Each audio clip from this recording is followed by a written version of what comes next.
Welcome to the broadcast. In just 10 years, Spike Lee has transformed himself from an unknown film student to one of the most well-known and outspoken filmmakers of our time. From She's Gotta Have It to the anxiously awaited Malcolm X, he has created controversy with each new movie while paving the way for a new generation of African-American filmmakers. Starting with his own production company, he's also created a corporate empire from his home base in Brooklyn. He recently launched a new record label, 40 Acres and a Mule Music Works, to create a greater awareness of the variety of black music. We're very pleased to have this distinguished filmmaker join us for an hour conversation about his life and also about his work. Welcome. It's about time. I know you've been trying to get me on here, but we've been now, what's busy. Been the problem? We've been editing Malcolm X. Yeah. How is it any good? It's a great movie. A great movie. Great movie. We told, before we started this film, we told anybody working on this film, cast and crew, they didn't think this film was going to be one of the most important films in the history of cinema, and they should stay home. And what makes it one? Clearly the subject matter. Right. Makes it, if done well. But there are a lot of people who feel like that this making of this film is fraught with danger for you. Danger meaning everybody feels like is possessive about Malcolm. You know? And his image. And his image. And you are saying, I'm making Spike's vision. Albeit I've done my research and I've talked to people and I've interviewed people and I've read everything there is to read, and we know how obsessive you are about knowledge and information. But you must be a little bit scared. No, I'm not scared. I mean, it's a big responsibility, but like my man Michael Jordan, in the last 5 minutes of the game, you know who's going to get the ball, and he's going to take that last shot, and I just have confidence in my ability and talent and the people that I'm surrounded with, who we all came together to make this film. But mainly you've got a confidence in Spike Lee. Yes, in my ability, and it is a great responsibility. But at the same time, you can't think about it. Yeah. I mean, I'm a sports fanatic, so I always use a lot of sports analogies, but when the game's on the line and you're on the free throw line and you're down by 1 point, you got 2 free throws, you can't think about it, you just have to. Yeah. Now, did you have any doubt that when Michael was at the free throw line there in the last couple of minutes, he said, that he thought about it. He said, now's the time for me to, or else I'm going to look like a jerk. He might have thought about it afterwards, but I mean, he has confidence. He knows what he's going to do, and the thing about it, everybody else knows what he's going to do, and they still can't stop him. So. Yeah. But when the Bulls were here with the Knicks, I saw you there. You took a Concorde back from Cannes or wherever I made the trip twice back for going to alternating be there between and watch the Bulls play the Knicks. I was there for the Knicks, though. I've been a Knicks fan since 4th grade. And so Michael's friendship, the affection you have for Michael, didn't overcome your love for the Knicks. Of course not. I'm happy they won the championship, and I was, my seats are right in the front row, so I'm on Michael's butt, though. I'm riding him. Were you talking to him? Yeah, but, when he starts hitting those shots, he looks over to me and says, "Shut up, Spike." Or when he's jamming in Patrick's face, he gives me a look, and I have to shut up. Yeah. The most remarkable athlete in organized sports. No doubt about it. No doubt about it. No doubt about it. What is it about a Michael Jordan, you think? I'm coming back to Malcolm X, but what is it about Michael? Well, he's done things with the basketball nobody else has ever done before. And I think that Michael, he's elevated himself to an artist. He's not just a basketball player. I mean, he's John Coltrane, Duke Ellington, Ella Fitzgerald. I mean, he's on that level. And should we accord him the same respect we do for Coltrane? That his genius? I do. He's a genius. He's a genius. He's a genius. Yeah. Because sometimes we tend not to, because we say that's physical. That's a gift. That's a physical gift, that he can hang there longer than other people, rather than even the kind of genius you have. There's something about us that I don't know about my genius. Michael Jordan is a genius. Yeah. I don't think there's any question in that. If you could change places with Michael Jordan and be Michael Jordan rather than Spike Lee. I would not like to be like Mike. Why not? Be like Mike, be like Mike, be like Mike. The lifespan of an athlete is very short. And I'm going to be making films for the rest of my life. And I guess the next best thing is being a friend of Mike. But I would not trade places with Michael Jordan. Is it a true story that your position making those commercials was fragile, shaky, and Michael stood up for you and said, if you want me, you got to take Spike? Well, what happened is that what I've said is that Mike really cemented the deal, because he could have easily okayed any white hotshot Madison Avenue TV director, but he said, I'm going to give this young brother a shot, and I'll always be thankful to Mike for that. And it's important that we just start to hook up, despite whatever different areas we come from. We just need more unity, and I think that was a strong move on Mike's part, saying that I want this young brother to direct me, to be direct and to be in the commercials with me. And you wanted to be in them. Was that your idea, to put No, it was, when I did She's Gotta Have It, I did not know Michael Jordan. The sneakers that just came out. And Mars Blackman, Michael Jordan was his hero. And Wyden and Kennedy, two individuals, Bill Davenport, Jim Riswell, who work at the agency, they saw the film and they got the idea that let's see if Mike will like to pair it with Spike Lee, and it's clicked. It sure has. Back to Malcolm X. Norman Jewison was originally scheduled to direct that film. There was no way that Spike Lee was going to let anybody else direct a film about Malcolm X. You would have gone to any lengths to make sure. Well, first of all, I think that 35 million African Americans would have done a lot more than I could have if they would have really gotten out that Norman Jewison was directing that film, because I don't feel that a Caucasian director could do justice to this project, to this film. And I'm not saying that only black people can direct black projects and only white directors can direct white projects, but in particular matter, specific case, it's called for. No one can tell me that The Godfather was not enhanced by Francis Ford Coppola being Italian American. He had nuances that nobody that wasn't Italian American have gotten. The same thing with Scorsese, with Mean Streets, Goodfellas, and Raging Bull. And I think this is along the same lines. You needed an African American, a capable African American director. No matter how good Scorsese is, and he's somebody you admire. Right. You go to school on Scorsese, fair to say? Yes. He could not make Malcolm as good as Spike could make Malcolm, because he so. doesn't understand what Malcolm meant. To do this film, you need to have to do research. And I spoke to hundreds of people that knew Malcolm, and no way they can open up to some white director coming around sniffing around. They're just not going to do it. Martin Scorsese could not have sit in Farrakhan's palace in Chicago and asked about Malcolm X. He's not going to do it. What did you ask Louis Farrakhan? I've been in that palace. What did you ask him? I asked him what was the nation's involvement in the assassination of Malcolm X. I asked him about the split between Malcolm and Honorable Elijah Muhammad. And he was one of the best interviews I got. Yeah. And what did he say about that? Because I've never heard him speak out on what he might have known about the death of Malcolm. Well, what he did say, he did own up. Because he, in a sense, was the successor. Yes, what he did, he owned up to the fact that he was responsible for a lot of the climate that permitted, what happened, and that he was saying that he hoped that this film heals wounds and doesn't open it. Yeah. Will it? Not if the truth opens wounds. I think it should heal it. No doubt in your mind, as you know, because you saw the broadcast I did on Hour on Malcolm, there's no doubt in your mind that Malcolm was killed by people from the Nation of Islam? Yes, but I think that the FBI, the New York City Police, and the CIA had their hands on it too. They knew about it or had their hands in it? They had their hands in on it. In what way? Well, first of all, the Nation of Islam was under surveillance. The phones were tapped, everything. I mean, there's a new book out called Malcolm X and the FBI, which I wrote the foreword to, and it's like tens of thousands of files, documents about how, what the FBI, what they kept on Malcolm. And if they knew about the assassination, did nothing to stop it.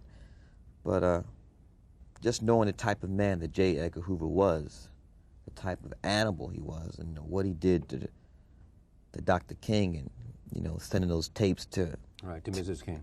to Coretta. Right. I mean, it's not far-fetched for me to think that the United States was in on the assassination of Malcolm X. You know what they did, you know, with the exploding cigars they sent to Castro. And Malcolm wasn't the same kind of threat they didn't perceive, did they? yeah, he was very, I mean, any black man that stands up as a threat. What is it about Malcolm for you? What does he mean to you? And why was it important for you to write and make and produce and direct a defining film? Well, I think Ossie Davis said it best in the eulogy. We said Malcolm was our prince, our shining black prince, and he's a great example of black manhood. And that is something that's very lacking today, even more so now than it was 20 years ago, 20 plus years when Malcolm was alive. And Malcolm is needed more now than ever before. I think that's why he's so popular. He's never been as popular now as he was before. So I think we're just very fortunate that we were given this opportunity, you know, Denzel and myself, to do this picture. Will it change in some way, our understanding of Malcolm by seeing this film? Yes, especially if your only understanding of Malcolm comes from the white media. Especially if you think that if your knowledge of Malcolm, if your entire knowledge of Malcolm is that you think he's anti-Semitic, that he's anti-white, and he advocates violence. If that's all you think about Malcolm, it's definitely going to change your perception of that. How did you change in terms of your perception of him because of all the research, all the conversations from Louis Farrakhan to Ossie Davis to all the people that knew him, that you were trying to make sure that your vision... Well, what those interviews did, Charlie, they really they fleshed out the character, and they made it possible for me to make him a human being in this film. We know we want to be heroic, we want him to be a human being, and I think that's what these interviews did. Someone said, and I can't remember who it is, and you got to help me understand this because I remember, said you were a child of Malcolm because you shared, and this is flattering to you, but that Malcolm had what his skill, maybe this was Ossie, and I think it was Ossie, in fact it was, said that what Malcolm had was not the rhetoric, not the genius, not the in-your-face, not all of that, that what he had was knowledge and information, and he understood the power of knowledge and information, and he studied, and that's what made a difference. And that is in fact what Spike has, and that's why he called you, Spike, as a child of Malcolm. Well, I think that Ossie was being too kind. To you or to? To me. Growing up, I mean, I don't remember the day when, in 1965, when Malcolm X was assassinated. But 3 years later... You were 8 years old. I know, but 3 years later, I definitely remember the day Dr. King was assassinated. I was on my stoop in Brooklyn, Warren Street in Cobble Hill. My mother was 2 blocks away. I could hear her screaming and yelling, "They killed him! They killed him! They killed Dr. King!" She was hysterical. So I was kind of too young to really be up on Malcolm. But that didn't really happen until I was in junior high school and I read the autobiography of Malcolm X. But you end the film, not this film, but the other one. Do the right thing. Do the right thing by saying Malcolm's way or Martin's way? Well, I think that really got turned around. I never really wanted to present it as an either-or choice. Right. I think that we get a synthesis of both and make them work. And I think that Malcolm and Martin were moving towards that themselves. They were trying to find a common platform they could work together. And of course, that was stopped when Malcolm was assassinated, and a couple of years later when they got Dr. King also. You feel closer, though, to Malcolm. Yes. And I think the majority of young black Americans do also. Why?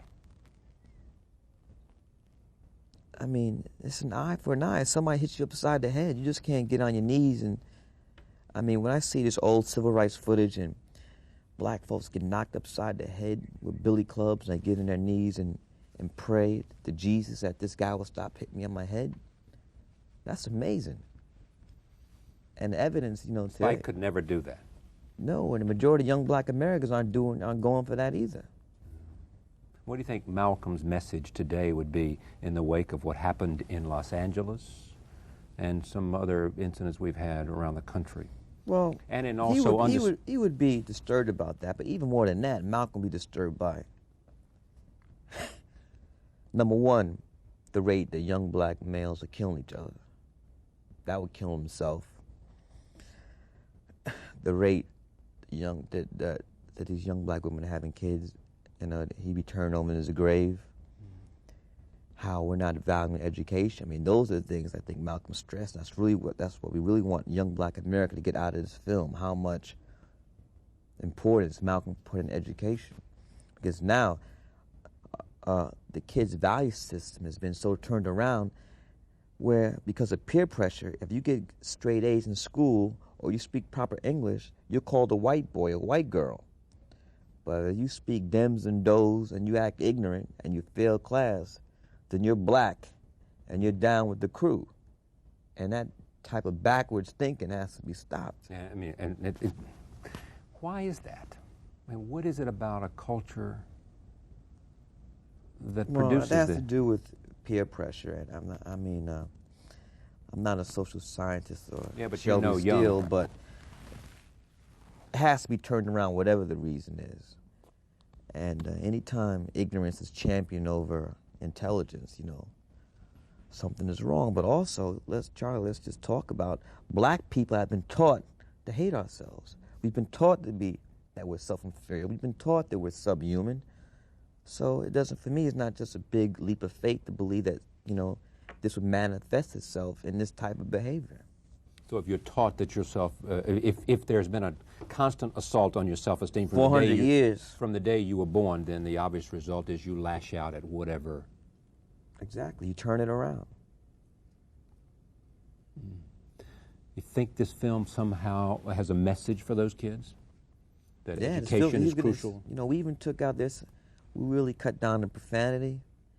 And we had a couple scenes where we had people snorting coke and we cut away from it because we want a PG rating for this film. We felt it was that important to get that rating, to get as many young people to see this film as possible, black and white. Yeah. How good is Denzel? How good is Michael Jordan? Denzel was...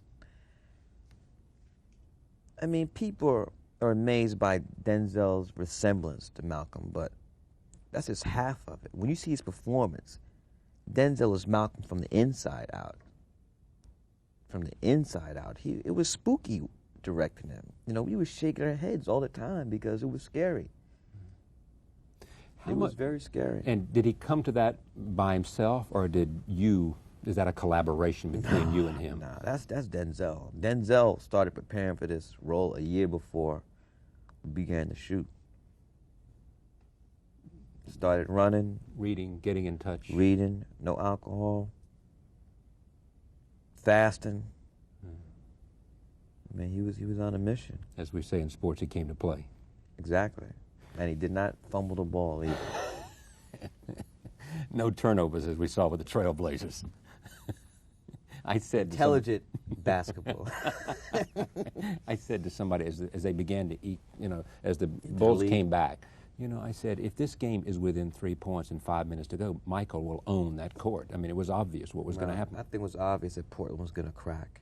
Yeah, why? Is that bad coaching or what? Adelman. Rick, out of here. Out of here. I just want to give a clip. We have a clip here. This is a trailer from Malcolm X. Okay. Spike Lee's film, Malcolm X, opens in November 20th. November 20th is much awaited. We'll talk more about it, and plus we'll talk about her career in film for Spike Lee. But roll tape, take a look at this first clip I've seen. Wow. How do you feel when you rap on a film like this? Well, we really had two raps. We started the shoot in September, and we went up to the Christmas holidays. We broke for the holidays and went to Africa to finish.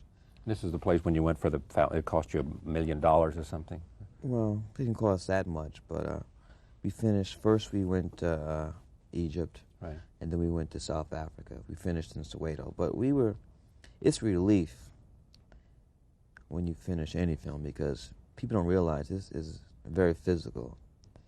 and you could just stay in bed for a month after you finish a film. But this film was even more so. Is it finished for you? I mean, you've done everything. I mean, No, it's not finished because right now we're editing. Yeah. We're doing the sound editing now, and next week we start the score. Terrence Blanchard is doing the score.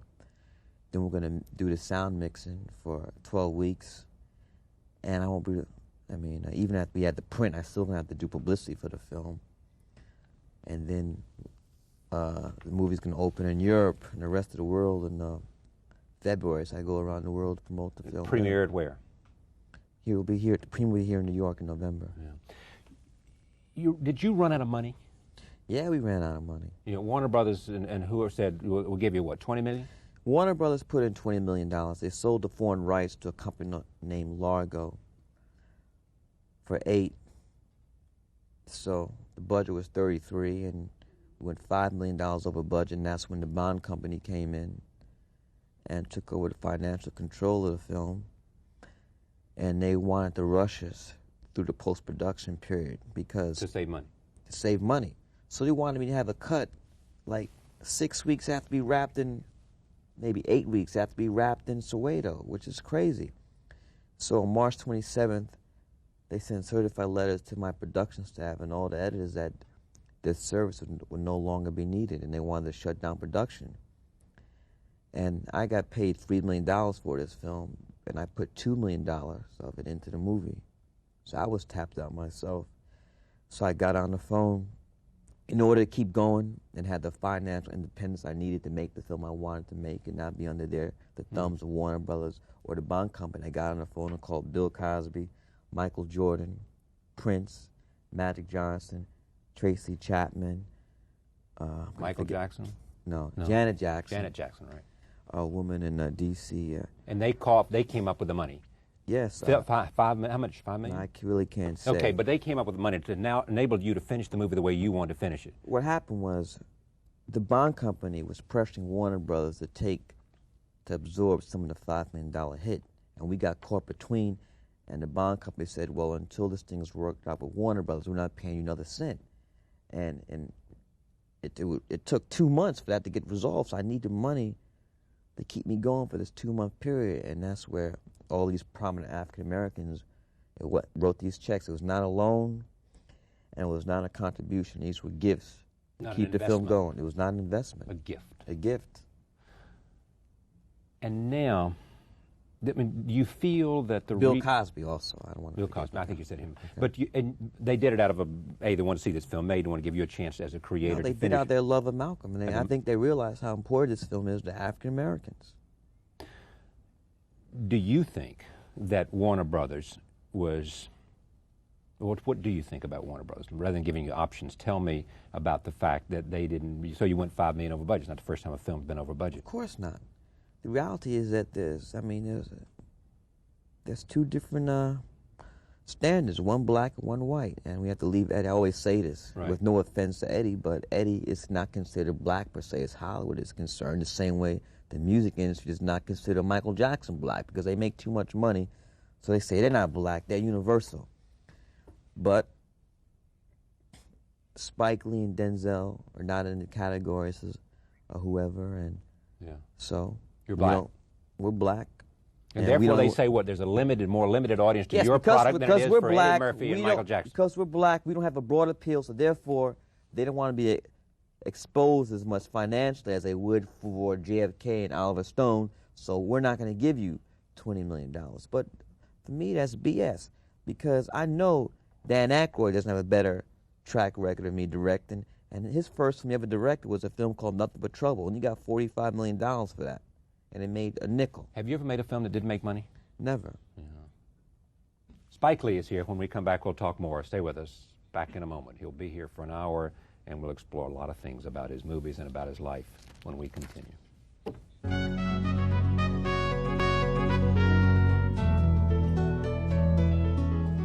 We're back with Spike Lee. I had to correct you, so I'll take credit for it. There was a great omission. Oprah.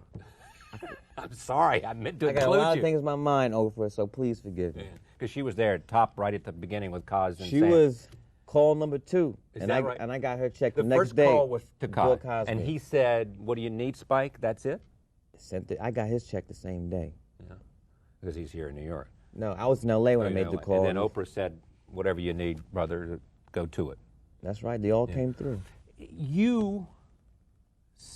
Malcolm means something special to you because there is this thing about you, and I assume and it's what you've been talking about, this assertion of manhood, this sense of dignity. It is, help me.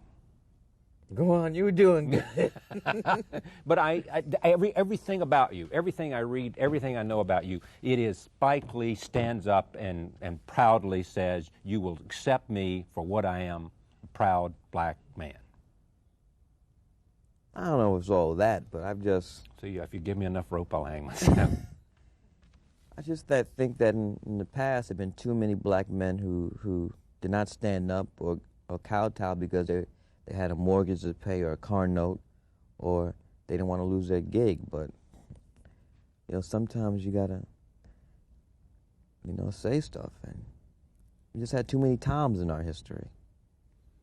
Boy, that'd be the worst thing they could say to you, wouldn't it? One of the worst. Anybody ever said anything like that to you? Yeah, but, it didn't come from anybody important, no. Take me back, born in 1957. In Atlanta, Georgia. In Atlanta, Georgia. Came to New York. Brooklyn, New York. 1950, what?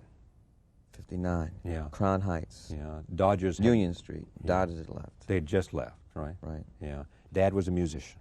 Jazz musician. Mother was a teacher. She wasn't teaching then. She was just being a housewife.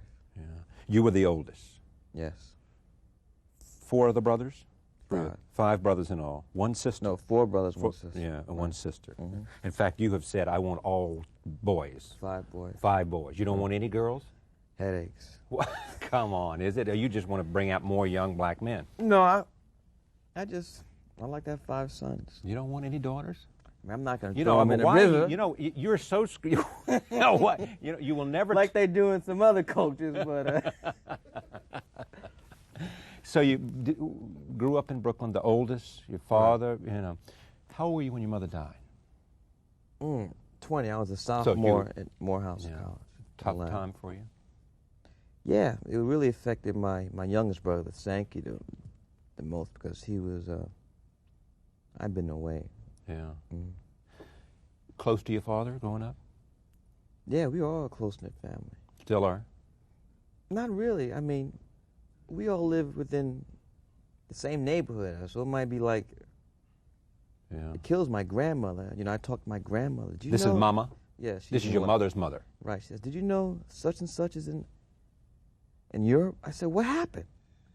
He didn't tell you. You didn't know your brother's in Europe? I said, no. I said, Lord, Lord, Lord, I don't know what I'm going to do about my grandchildren. This just worries me to death. She calls you Spiky. Yes. It's not Spike, it's Spiky. Spiky. Your mother named you Spike. Yeah, she said I was a tough infant. Were you? You mean you were tough in the womb, or you just were tough growing up as a kid? I never found out the specifics, but the nickname has always stuck. Name Shelton. My given name was Shelton Jackson Lee. Know anybody calls you Shelton? First couple of years in school, elementary school, I was called Shelton. Yeah. Went to Morehouse College. In Atlanta, Georgia. Yeah. Third generation Morehouse. Morehouse, yeah. Right. Boy, you really got insulted at the New York Times and wrote Max Frankel, put a little message on his answer machine once at the New York Times because they suggested that... I cursed up a blue streak. Yeah. What did you tell him? Maybe just do some fact checking. How are they going to say that... Insulted you because they said you weren't a college graduate. They said that a lot of the faculty and students at Harvard are questioning why a person like Spike Lee is allowed to teach when he doesn't have any degrees. But they only graduated from high school. And you saw that and you said what? I cursed up a blue streak. And I was trying to reach the guy so he wasn't in, so I just left some choice words on his answer machine. Just give me a flavor for it without using the words.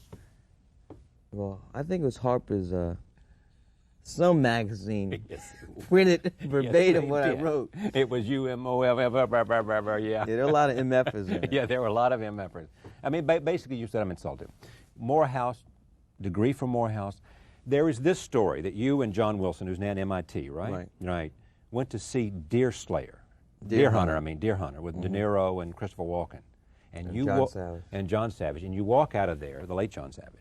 You walk. No, John Savage's still alive. Right? You walk out of that film, and I hope so. I saw him Saturday night. No, you know, I was thinking about the person that, there was another fellow that was in with one of De Niro's films, not John Savage. You're right. You walk out of that film, and you. John Casale, you're talking about. That's right. Dog Casale. Day. That's right. With Pacino. Right. Right. You walk out of that film, and you say, I am going to be a filmmaker. True, John said that. I don't remember saying that. I read that. I would say, because it sounds good. It sounds good, but that sounds like the classic story that's been told by every single director. I did not get hit by a lightning bolt and decide I want to be a filmmaker. It was a very gradual thing. But you saw these. You began to watch a lot of movies. I've always seen movies since I was young, but I never knew that. I mean, when you're a young black kid, you don't know any black directors. You go to the movies, you eat all the popcorn you could eat, you drink all the Coca-Cola you could drink, and it's close to any girls that may be there. As you can and you go to movies and you go home. But I never thought about people actually have careers, lives making movies until college. At Morehouse? At Morehouse. Yeah. I was a mass communications major, and they had some Super 8 facilities. One summer I bought a Super 8 camera. That also happened to be, that was the summer of 1977, which is the summer of the blackout. And I just filmed all that summer. And I said, I like this. Did you have any talent? Starting out? Yeah.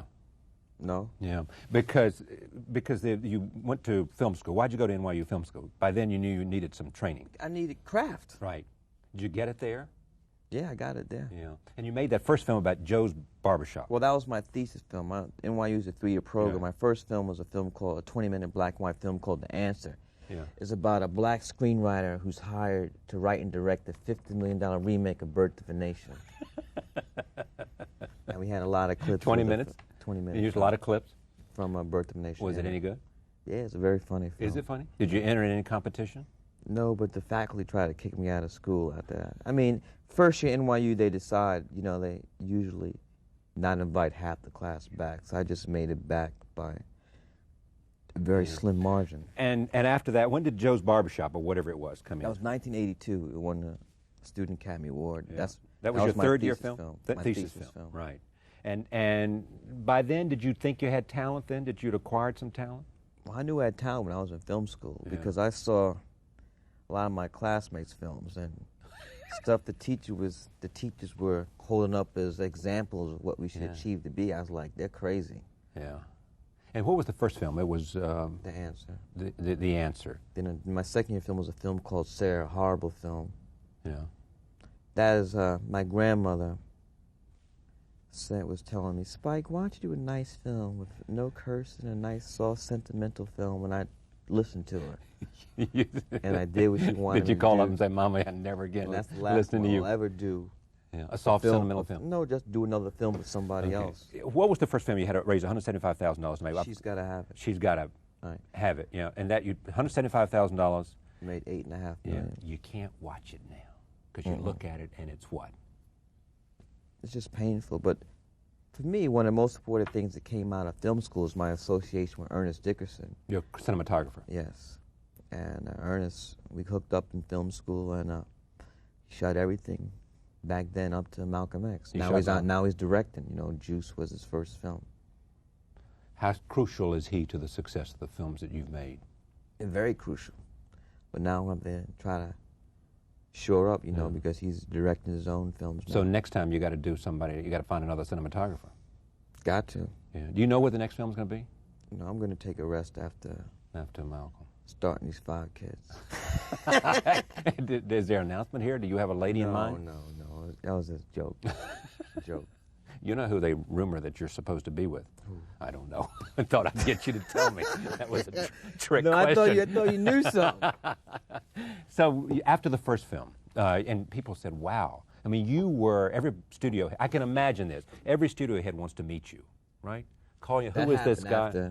Yeah. I Same mean, thing they happened have to to. Soderbergh. I mean, all of a sudden you're getting on, I mean, on your phone when message all these people. They're interested in money. Right. And when they see a film that costs $175,000 makes $8.5 million, they want to be in business with that person. That's a partner, isn't it? That's the kind of partner you want to have. Right. Yeah. Well, I And don't so know what they would call a partner. They don't view it as a partner, do No, they? not at all. Yeah. So the next film is what? School Days, School Days. which is like my 4 years at Morehouse. After that, Do the Right Thing, Right. then Mo Better, Jungle Fever, and now Malcolm X. Yeah. Is when you look back, Malcolm X is clearly the best thing you've done. Right. Right. I mean, it's just at another level. It's, as Michael would think say, so. in a different zone for Right. you. And will make a lot of money. You think it'll be a commercial success? Be my biggest film commercially. Yeah. But you think it'll be a big commercial success? Huge. Huge. Huge. 100 million? I think we go over 100. You do, really? Domestically. Domestically. And then when you go to Europe. This could make you a rich man, too, couldn't it? A richer man. Well, I'm at least trying to get my $2 million back out of my salary. At least get that back. And pay back Kaz and Oprah and... Nah, those were gifts. Yeah, but you're going to pay them back, aren't you? And they came at the right time to save this film. And the only thing, if this is a huge success, you want to do the right thing, don't you? Let me get my $2 million back. Oh, you want to get yours back first? Yes. That's what they say about you. So then, let me just go back to, so then, is School Days your favorite? What's your favorite of all those before Malcolm? Jungle Fever. It is Jungle Fever, yeah. And that's not a film about interracial marriage, it's a film about the environment of race I think relations. that it was the hook to sell the film, to promote the film, was an interracial thing. But for me personally, what was more important was the disintegration of the black family. That's what that film was And about. here's what's interesting. It's about the disintegration of the black family? Yes. Yeah. Which is what L.A. is about, and which a lot of what the problems we're having now is about, is it not? Well, I mean, you can't leave out racism. Yeah, but, I'm not leaving it out. Okay. Racism has to do with the disintegration of the family, but yeah, if but disintegration... let's not wait. I'm not. Don't try to get me in with Mr. Quayle over here. Well, I'm not talking about Quayle, but but you'd speak to that. I mean, you'd speak candidly to what concerns you most. You've said here earlier is what's happening to family. You mentioned teenage pregnancy and what Malcolm would be saying about that. Yeah, that's but a family issue. I know, but the way I say it is not the same way that You just don't Mr. wanna be- Quayle is saying it. Well, don't let him preempt. You don't want him to co-opt the language, though. You say it the way you want to, and if Right. he's, right? I just don't want to be thrown with that conservative Republican, blame the victim type of thinking. Yeah. If, in fact, back to Jungle Fever and the making of, did you interview women, a lot of them, about sexuality because you That was want... She's Gotta Have It. Oh, that was She's Gotta Have It. Right, we had like what did you do? Because it just struck me one more time, as Spike, it's not unlike interviewing people about Malcolm. You're interviewing people because She's Gotta Have It. This is the first film, the first big film. She's Gotta Have It. The lead character, Nola Darling, is a young woman who's she's exploring her sexuality. And, I had to ask women, about that stuff, so film could at least try to be realistic as possible. So, I think I interviewed 40 women.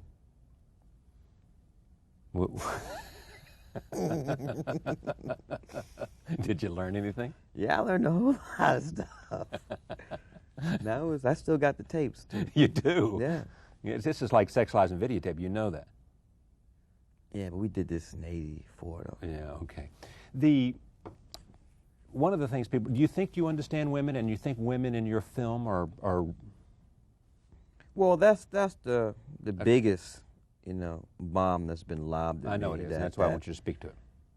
That I do not respect women, that my women characters are weak, and I don't really think that that's a justified charge. I think that filmmakers have to do what they know about.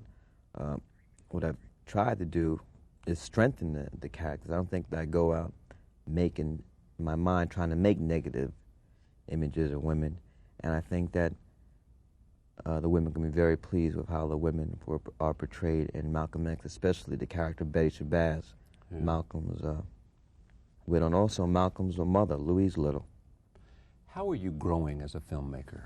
Well, I'm growing all the time. I think one of the reasons why I continue and always hope to make films is because there's so much to learn with this thing called cinema. I mean, Kurosawa, one of the greatest filmmakers ever, he's 86, 87 years old. He still says there's things he doesn't know.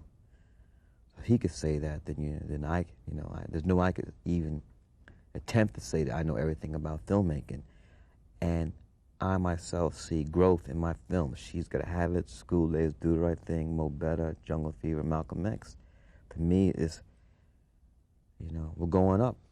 You mentioned not just me, but everybody I work with. Robert Reed, who cast my films, Ernest Dickerson, who shoots them, Ruthie Carter, the costume designer.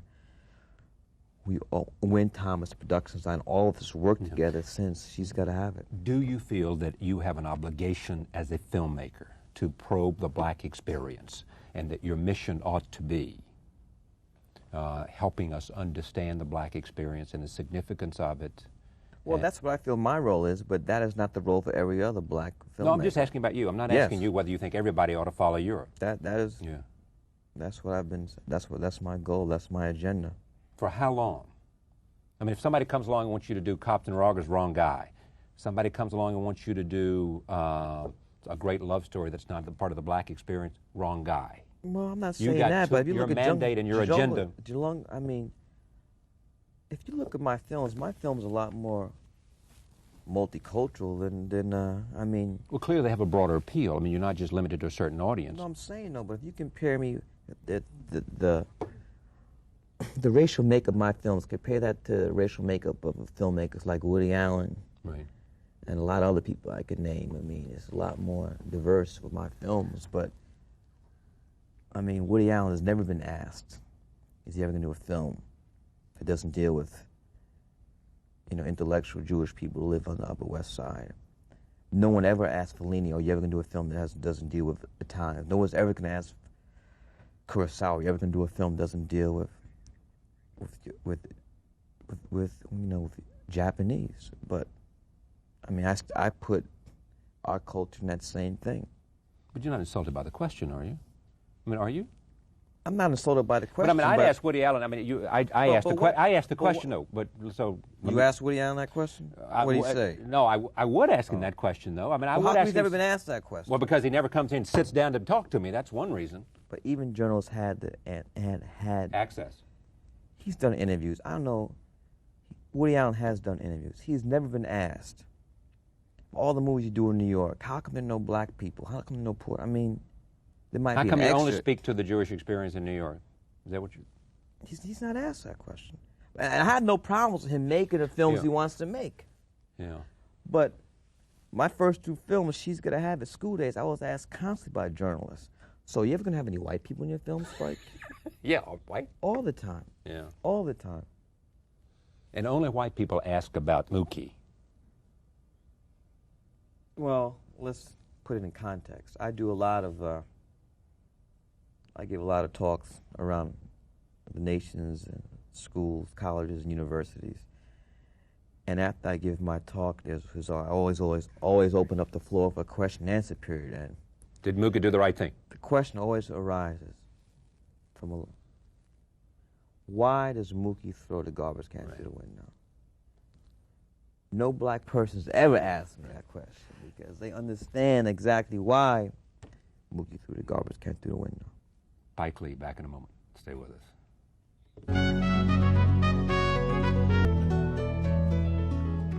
Well, let me just, the notion of you in the comparison to Woody Allen, you don't like. That's really died down. I mean... You mean people don't ask it anymore? They don't ask anymore because now I have a body of work. But after my one film, She's Gotta Have It, that's all I heard, but I was a black Woody Allen. Yeah. And how'd you make you feel? You know, I don't think it was a... It was limiting, you thought? Very limiting. Yeah. Labels are limiting. Period. You feel strongly as a filmmaker that you have, or you tell me, about the responsibility to employ other African Americans. Yes. This industry is basically lily white, and it's that way because of the unions. We had a furious fight with the Teamsters. You refused to use them.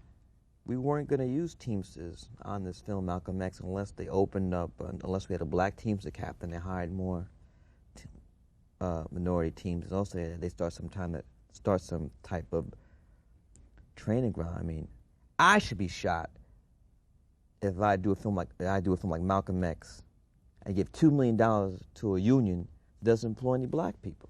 It's crazy. I wasn't going to do that. And what did they threaten you? What happened? Were they going to break my kneecaps? I don't know. I'm asking. No, we had several meetings, but they finally, I mean, I got on Phil Donahue one day and blasted him, and so I got a call the next day, said, come on up to Long Island. We sat down, things got worked out. But they still need to hire more black folks. Yeah. Local 52 also. Why do you stay in Brooklyn?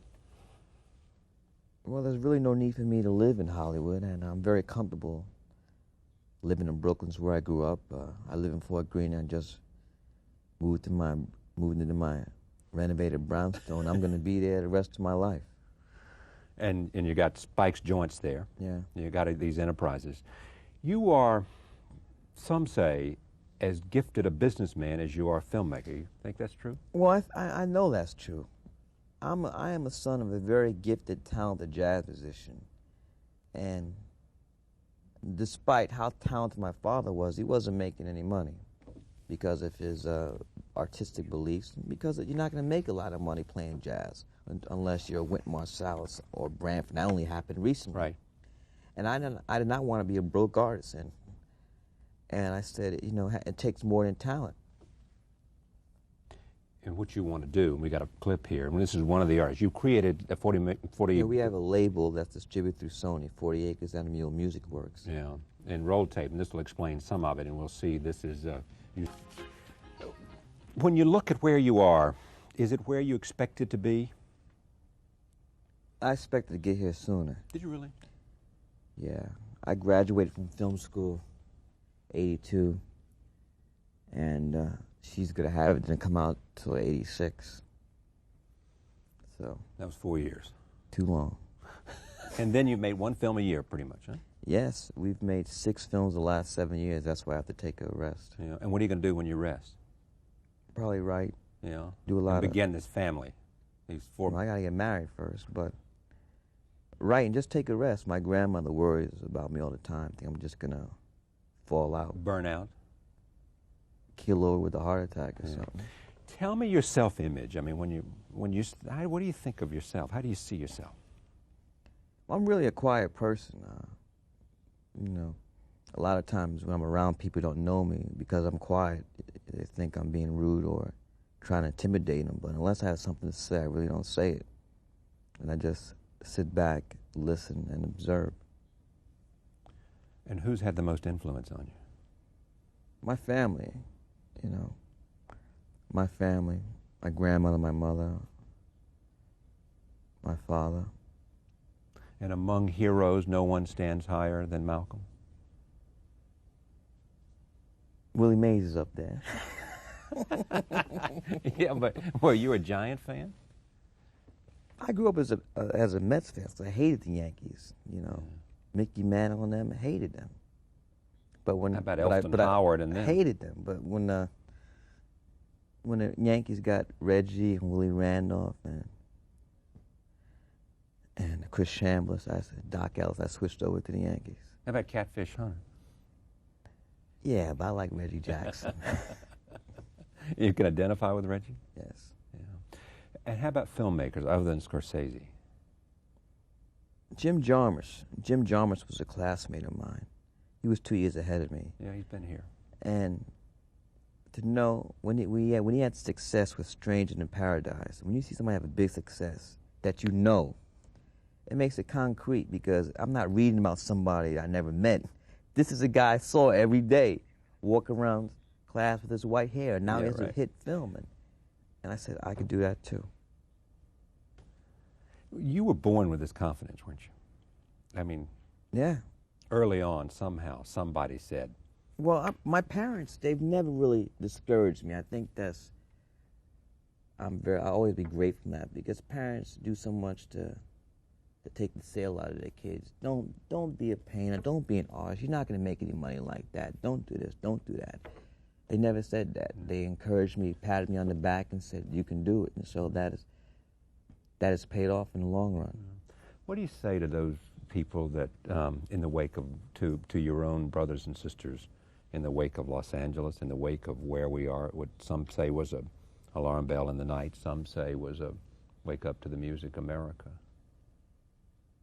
Wake up. Wake up to reality of racism, wake up to reality of what it's like to live in America. And racism permeates every fabric of our society. And, you know, people want to join hands and sing "We the World" all they want to, but that's not really. Yeah. You said I went to the Super Bowl. That's Walt Disney. You went to the Super Bowl and you hated all the symbolism. It was 2 years ago. The Giants, Buffalo. Yeah. All of Tampa Bay. It was like Triumph of the Will. Almost reminded you of that film with Lenny Riefenstahl. Right, it was a Nazi rally. Yeah. Yeah. Are you optimistic that we can deal with these things in America? I would be if I had somebody I could vote for. You don't like Clinton? Nope. You don't like Perot?